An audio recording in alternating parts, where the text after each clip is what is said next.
परिमेय संख्याएं जिनको P बटे Q के रूप में लिखा जा सके, ऐसी संख्याएं कौन सी संख्याएं होती है? परिमेय संख्याएं। ठीक है, जहां पर Q है वो कभी भी क्या नहीं होना चाहिए? जीरो। इसका मतलब क्या है? Q जीरो क्यों नहीं होना चाहिए? क्यों नहीं होना चाहिए भाई? हर के अंदर जीरो क्यों नहीं आना चाहिए? पहले तो मैं आपको बताता हूं कि जो भी संख्याएं हैं, जितनी भी संख्याएं हैं, जितने भी पूर्णांक हैं, जितनी भी प्राकृत संख्याएं हैं, जितने भी पूर्ण संख्याएं हैं, सारी की सारी परिमेय संख्याएं होती है, क्योंकि सभी को हम P बटे Q के रूप में लिख सकते हैं। जैसे मैंने लिखा 2, तो आप कहोगे सर इसके तो बटे में कुछ भी नहीं है। कुछ भी नहीं है तो क्या लगा दो? 1 लगा सकते हैं ना। जिसके बटे में कुछ नहीं होता उसका मतलब क्या? बटे में 1। तो ये क्या है? परिमेय संख्या है। मैंने लिख दिया 3, 3 भी क्या है? परिमेय संख्या। 0, 0 भी क्या है? परिमेय संख्या, क्योंकि 0 के बटे में कुछ भी लिख दो 0 ही आएगा। समझ गए ना या नहीं समझे? ये सारी संख्याएं कैसी होती है? परिमेय संख्याएं। अब मैं आपको आज ये समझाना चाहता हूं कि बटे में 0 क्यों नहीं लिखते। जैसे मैंने लिखा 2 बटे 0, आपने कभी देखी है ऐसी संख्या जिसके बटे में 0? नहीं देखी ना? हाँ, 0 बटे 2 तो हम लिख सकते हैं, क्योंकि इसका मतलब तो क्या हुआ? 0। लेकिन 2 बटे 0 इसको बोलते हैं, ये क्या है? अपरिभाषित। क्या है? अपरिभाषित। ये परिभाषित नहीं है। अपरिभाषित होता क्यों है? देखो, जब भी अंश और हर के रूप में लिखा जाता है तो जो अंश होता है वो तो होता है भाज्य और हर होता है भाजक। तो इसको लिख लेते हैं भाज्य और भाजक के रूप में। लिख लिया और भाग दे रहे 0 पर। 0 का पहाड़ा कितनी बार बोलने पे 2 आता है?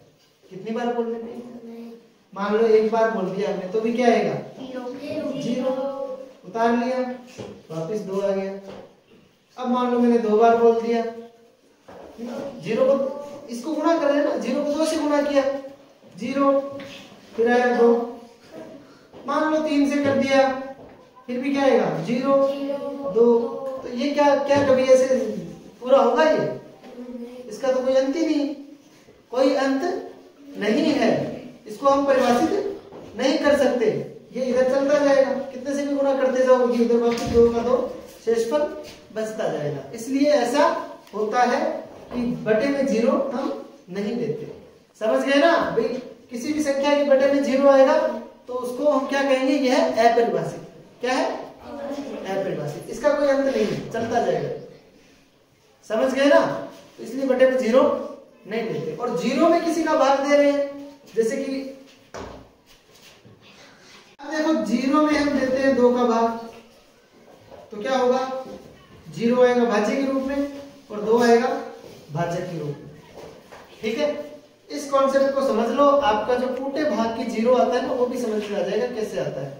देखो, 1 बार करेंगे तो ज्यादा आ रहा है, 1 बार करने पे भाग क्या हो रहा है? ज्यादा आ रहा है। तो हम क्या करते हैं? 0 बार गुणा ही तो करते हैं ना इसको। 1 बार भाग करते हैं, 1 बार गुणा करते हैं, तब यहाँ पे 1 लिखते हैं। तो हम इसको किससे गुणा कर देते हैं? 0 से। 0 से गुणा करेंगे तो 0 आ जाएगा। 0 को तो किसी भी संख्या से गुणा कर लो 0 ही आता है ना। तो 0 को 2 से गुणा किया, क्या आ गया? 0। समझ गए ना?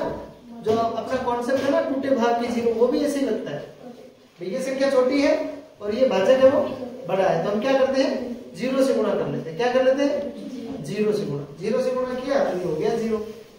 इसलिए 0 में किसी भी संख्या का भाग देते हैं तो आंसर हमारा क्या आता है? 0। और 0 का किसी संख्या में भाग देते हैं तो वो क्या रहता है? अपरिभाषित। समझ गए या नहीं समझे?